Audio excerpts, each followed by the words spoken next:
So hello guys, welcome to exam planning. तो आज आपको दिख रहा होगा चार्ट खाली है। चार्ट अब हम भरेंगे क्या क्या हुआ है। ओके सो आज के इस वीडियो में हम क्या क्या डिस्कस करने वाले हैं। Topics covered in this video. Okay, what is the importance of JEE Mains versus CET, MHT CET, how to build focus on what to focus and how to focus, how to study, which books, how to score 95 percentile, uncommon mistake, and easy tricks and text answer correctly. Okay, we'll start the video. Okay, so at moving next. Okay, what is importance of a JEE Mains? Okay, इससे पहले हम JEE Mains के कुछ facts जान लेते हैं, मतलब सम basics चीज़ें। JEE Mains के दो पेपर होते हैं। पेपर 1 होता है BTech के लिए और दूसरा BTech के लिए, और पेपर 2 क्या होता है, B architecture and planning, B planning.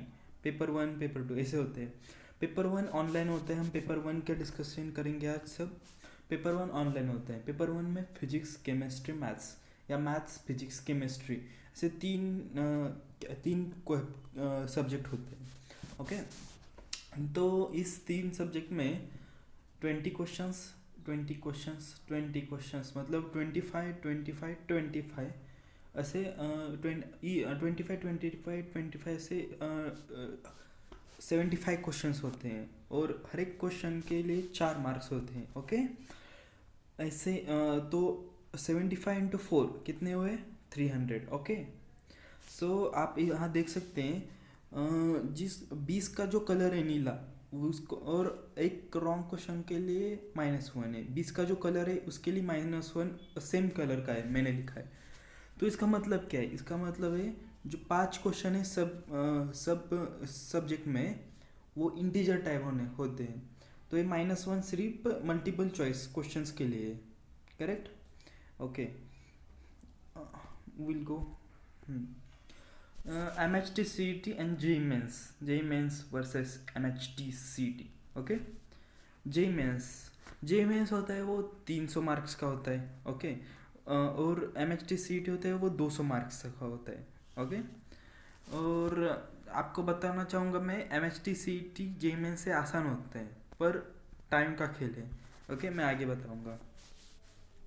JEE Mains से IIT, NIT और स्टेट कॉलेज में 50% या 15% सिर्फ कोटा होता है। मतलब स्टेट कॉलेज के लिए, मतलब बाकी अदर कॉलेज के लिए सिर्फ आपको 15% ही कॉलेज में सीट्स मिलेंगी, मतलब काउंसलिंग में 15% ही मिलेंगी JEE Mains से। और ऑल इंडिया थर्ड है। तो CET स्टेट कॉलेजेस के लिए, CET का 85% स्टेट कॉलेजेस के लिए, अदर जो कॉलेजेस होते हैं उसके लिए 85% CET से भरे जाते हैं, 15% JEE Mains से भरे जाते हैं। JEE Mains एक ऑल इंडिया लेवल एग्ज़ाम है, CET एक स्टेट लेवल एग्ज़ाम है। JEE Mains time management moderate होता है, 75 questions moderately. Time management hard होता है क्योंकि 150 क्वेश्चंस होते हैं। क्वेश्चंस ईजी होते हैं पर टाइम मैनेजमेंट आसान नहीं होता। Toughness, JEE Mains tough, CET moderate level, पहले कहा था मॉडरेट से इजी, इसे रहेगा पेपर। 2-4 क्वेश्चंस टफ आते हैं। Okay, let's go. How to build focus आणि what to focus. First, understand syllabus. Okay, JEE Mains questions based on theory, problem and focus formula. मैंने आपको पहले भी बताया था सितंबर में कैसे आएंगे क्वेश्चंस, कहाँ से आएंगे, तो आपने देख ही लिया होगा। ऐसे आते।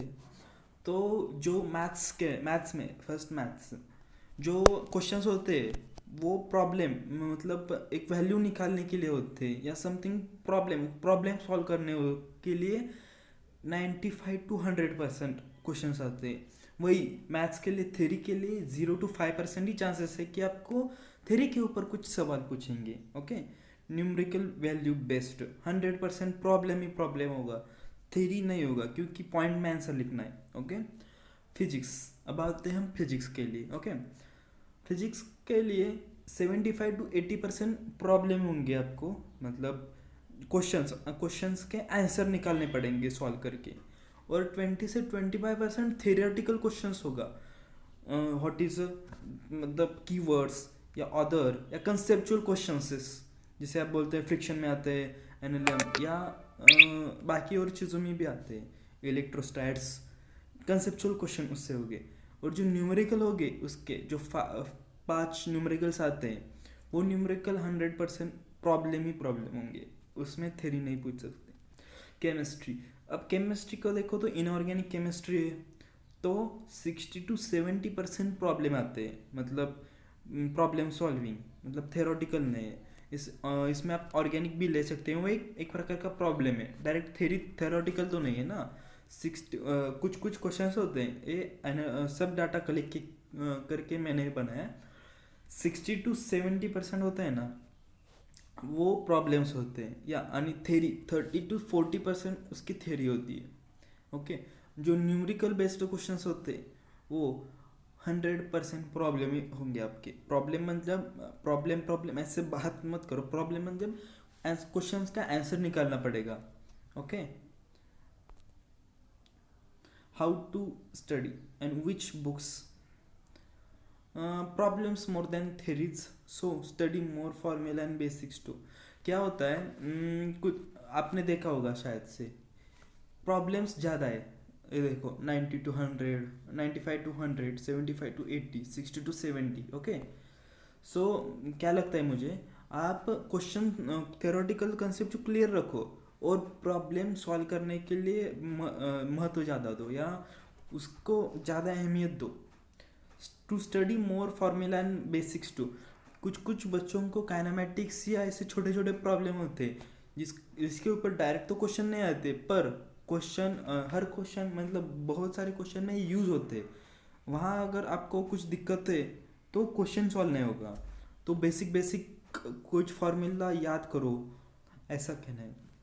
वॉल्यूम एरिया वो इलेक्ट्रोस्टैट मैग्नेटिक, उसमें कभी कभी ज़रूरत पड़ती है। Go to chapter wise only, topics wise. Okay, ये अभी नवंबर चल रहा है, दिसंबर में शायद जैसे सीबीएसई का 70% या 30% सिलेबस ख़त्म किया है, मतलब 30% सिलेबस सीबीएसई ने इस साल निकाल दिया, तो बचा हुआ 70% है ना। मतलब मुझे सबको क्या करना चाहिए, अभी 70% आपको अगर स्टडी करनी है तो उन 70% पे 70% की स्टडी करो। अगर लास्ट टाइम उन्होंने बताया 30% भी सिलेबस है, तो आप 30% जो निकाला है वो छोटे छोटे टॉपिक्स से, पर आपका इधर 70% सिलेबस कवर हो जाएगा, 30% वो छोटे छोटे टॉपिक से। अगर आप उनके गिने चुने टॉपिक्स से 30% में से भी करके जा सकते, अगर ऐसा हुआ। मुझे तो लगता है 70% ही जेईई मेंस का पेपर होगा, क्योंकि अभी तक उन्होंने कुछ बताया नहीं। इस हफ्ते कुछ मीटिंग है, आगे देखते हैं क्या होता है। Books, okay, NCERT 11th NCERT 12th दोनों अच्छी तरह पढ़ना है, और उसके बाद नोट्स तो भाई पढ़ो ही पढ़ो, अपने क्लास के नोट्स या खुद के नोट्स पढ़ना चाहिए। खुद के नोट्स होना अच्छी बात है, मैंने पहले भी बताया, मैंने भी निकाले थे। ऑनलाइन टीचिंग, इस time online teaching the best part, मतलब आपको कुछ दिक्कत आ रही हो, आप उसके लिए रुके ना, झट से ऑनलाइन यूट्यूब पे सर्च किए, कंसेप्ट देखिए, और या मेरी वीडियो आप मुझे पूछ सकते हैं, या मेरे से भी अच्छे कुछ टीचर्स हैं, मेरे से बहुत है, उनके वीडियोस देख सकते हैं। Online teaching the one of best option. Okay, how to score 95 percentile. Okay, session 1, अब हम देखते हैं सेशन 1 में एक बैच में जो हम इस जनवरी होते हैं उसमें एक बैच में मिनिमम 12,000 12,000 टोटल होते हैं। अगर आपकी रैंक 4,000 आई, या आपके पीछे 8,000 बच्चे हैं, 8,000 बच्चे हैं, तो कितनी परसेंटाइल आएगी आपकी? 8,000 डिवाइड बाय 12,000, अराउंड 60, देखो ना, 3030 1/3 बाय 2/3, 2/3, ओके, 2/3 परसेंटाइल आएगी। अब आप देख लेना उससे कितना परसेंटाइल आता है, तो उसके लिए मार्क्स कितना चाहिए आपको, 180 मार्क्स चाहिए। सेक्शन टू मतलब सितंबर, इस बार सितंबर में हुआ ना, आप अप्रैल में देख दोगे, अप्रैल, तो उसमें बच्चे डबल हो जाते हैं। मतलब क्या सीन होता है, इस बार तो हुआ था ऐसे, बच्चे कम किए थे पर बहुत बच्चे बढ़ जाते हैं। उसमें 24,000 बच्चे हैं और आपकी रैंक आती है 16,000, तो मार्क्स कितने चाहिए आपको, 170। मार्क्स कम हुआ कि नहीं, कंपटीशन बढ़ा कि नहीं बढ़ा। नॉर्मलाइजेशन, ओके, इस पर क्या मतलब ठीक ठाक है। फिजिक्स, फिजिक्स, अब आपकी रैंक कैसे आएगी, मतलब जो परसेंटाइल कैसे निकाला जाएगा आपका फर्स्ट, आपका परसेंटाइल में देखा जाएगा मैथ्स, फिर देखा जाएगा फिजिक्स, फिर देखा जाएगा केमिस्ट्री। यानी जिन बच्चों के सेम मार्क्स आए, मतलब 150 या 150 मार्क्स थे, उसको मैथ्स में किसी को तो 60 मार्क्स है, इसको 62 है और इसको 90 है, तो 90 वाला पहला आएगा, फिर 62 वाला, फिर 60 वाला। पहले मैथ्स देखेंगे, फिर फिजिक्स देखेंगे, फिर केमिस्ट्री देखेंगे, उसके बाद एज। हाँ, एज एक बहुत अच्छा मैटर रहा। आपने देखा होगा नीट का ARI 1 और ARI 2 के मार्क्स सब सेम था, सिर्फ एज के कारण उसको ARI 2 दिया था, वो शायद लड़की थी, ओके। यूजुअली आपने अगर 300 मार्क का पेपर है, तो 2/3 मतलब 66% भी आपके क्वेश्चन सही आ गए, तो आपको 95 परसेंटाइल के ऊपर आपके मार्क है ही। मतलब 300 में से 200 ही मार्क आ गए, तो आप मान सकते हैं 95 परसेंटाइल। मुझे लगता है इस साल ये शायद कम हुआ था, मतलब आपको अगर 150 भी मार्क्स थे, तो भी आप 95 प्लस जा सकते हैं। 150 के आगे सब 95 थे, 150 क्या, 130-40 के आगे 93-94 थे। अच्छी बात है, ओके। कॉमन मिस्टेक्स, बच्चे क्या करते, क्वालिटी वर्सेस क्वांटिटी। मतलब आपने कितनी बुक्स पढ़ी है ये ज़्यादा अहमियत नहीं रखता। आपने ये कराए वो कराए, एच वर्मा दोनों किए, सिंगेज फिजिक्स किए, या और भी बुक्स है, जेडीली है, ऐसे ऐसे ऐसे बुक्स है, आपने कितनी किया है उसकी अहमियत नहीं है। कुछ बच्चे ऐसे भी है, उन्होंने 1-2 बुक्स से ही जी मेंस और जी एडवांस क्लियर किया है, ओके। क्वालिटी वर्सेस क्वांटिटी, आप हमेशा क्वांटिटी और क्वालिटी को साथ लेके चलना। क्वालिटी अच्छी हो बेहतरीन है, क्वांटिटी मतलब हार्ड वर्क होता है। क्वांटिटी मतलब आपने कितने प्रैक्टिस किए, उसको भी आप क्वांटिटी से कंपेयर कर सकती हो। टाइम मैनेजमेंट, हाँ, टाइम मैनेजमेंट एक इम्पॉर्टेंट फैक्टर है। आपको कितने समय में कितने क्वेश्चन सॉल्व करने हैं, अगर आपको नहीं आता तो छोड़ना चाहिए कि नहीं, ये सब है उसमें। टाइम मैनेजमेंट में वो टाइम मैनेजमेंट आप धीरे धीरे सीख सकते हो। मतलब हर एक एग्ज़ाम के बाद आप एनालिसिस करो, ऐसा नहीं कि हर एग्ज़ाम में सेम करो, कुछ बार डिफरेंट करो, कुछ बार, मतलब आपको समझ आ सकता है इस बार क्या गलती हुई क्या नहीं, उस पर टाइम मैनेजमेंट अफेक्ट करता है। मतलब मैंने इस बार फिजिक्स पहले लिया, इस बार केमिस्ट्री पहले लिया, इस बार मैथ्स पहले लिया, उसमें तीनों में से पेपर कौन सा जल्दी कवर हुआ, या आपको कौन सा अच्छा लगता है, उससे आप हो कर सकते हैं time management. How to start important question है, उसको मैं बाद में लूँगा। क्वेश्चन रीडिंग एंड एस्टिमेट, आपको अपने क्वेश्चन रीड किया तो जल्दी ऐसे हलबल मत हो जाना। मतलब क्वेश्चन लिख कर कुछ बार एक आधा क्वेश्चन, मतलब एग्जांपल लेते हैं, क्वेश्चन बहुत आसान है, आपने क्वेश्चन रीड किया, अबे तो मेरे को आता है, मैं तो अभी करूँगा, करो, उसमें मिस्टेक्स हो सकती है। मतलब क्वेश्चन रीडिंग उन्होंने कुछ तो चेंजेस किए होते, कंसेप्ट वही होते हैं, लास्ट को कुछ पार्ट चेंज होते, no this which is of following is not, question आपने उसमें नॉट पूछा होगा, आपने राइट क्लिक किया, ऐसे बहुत सारे होते हैं। Lack of notes and importance revision. This is an important factor. Underline और नोट दिस फैक्टर. आपको आपको खुद के नोट्स होने आपके चाहिए, इंपॉर्टेंट नोट्स. हर एक चैप्टर के बाद आप खुद उस चैप्टर के नोट्स लिखने चाहिए. ये आदत अच्छी है, इससे आपको मदद मिलती है रिवीजन के टाइम. और रिवीजन कैसे करनी है उसकी भी प्लानिंग अभी से थोड़ी थोड़ी करनी पड़ेगी. ऐसा नहीं कि प्लानिंग सब एग्जीक्यूट होगा, मतलब आपने प्लानिंग की है वो ऐसा ही होगा, पर प्लानिंग अभी से थोड़ा थोड़ा करना चाहिए. Lack of analysis.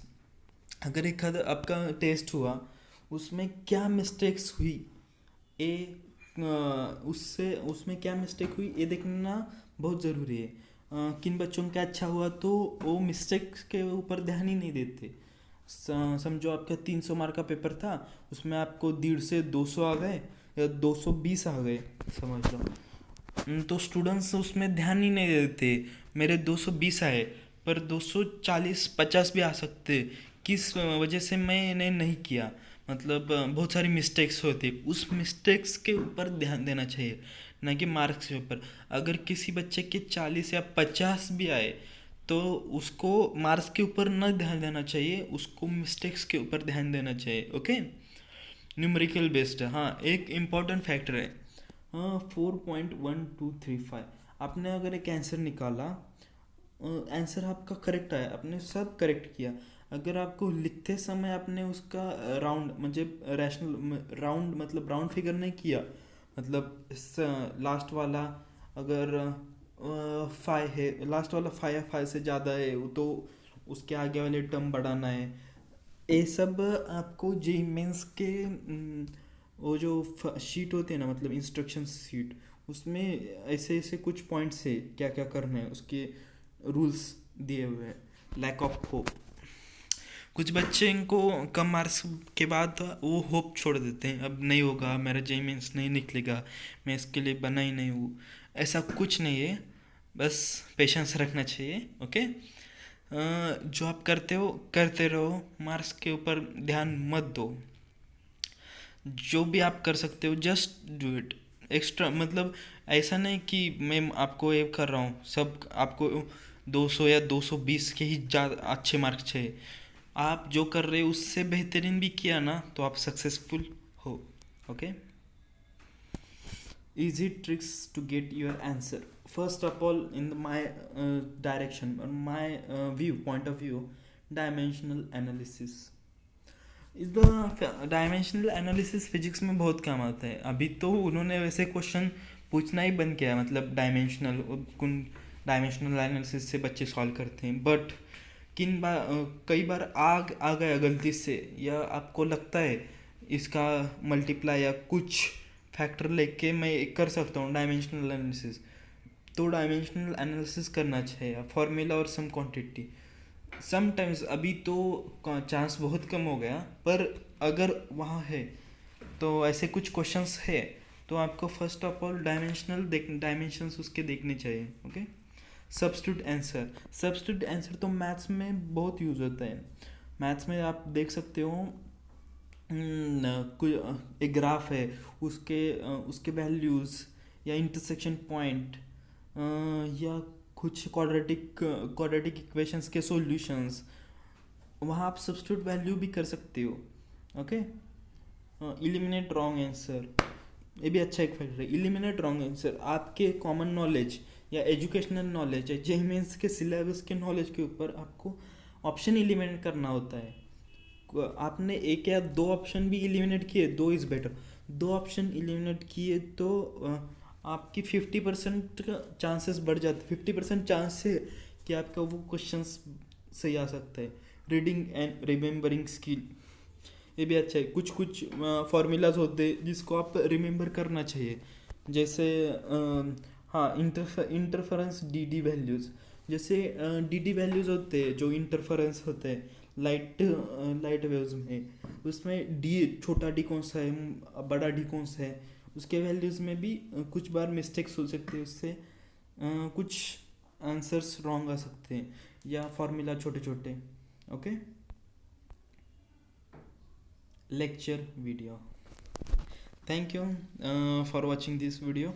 ओके, मैंने इस स्लाइड इसलिए डाला है कि अगर आपको कोई तकलीफ़ हो तो आप बता सकते हैं, या कौन से भी टीचर को पूछ सकते हैं यूट्यूब पे या ऑनलाइन अपन खुद पे। पर डाउट वैसे ही मत रखना, एक मार्क भी बहुत होता है। ओके, गलत क्वेश्चन मत मार्क करके आना, एक मार्क भी बहुत होता है, -1 मार्क मत करके आना, या वो सही हुआ तो 4 मार्क तो बहुत ही होते हैं। तो क्वेश्चंस अपने अपने कंसेप्ट क्लियर रखना, इसलिए मैंने सेपरेट डाला है। मतलब आपको अब अभी भी लगता है कुछ कंसेप्ट में डाउट है, तो अभी आप क्लियर करें उस कंसेप्ट को। Okay, thank you guys.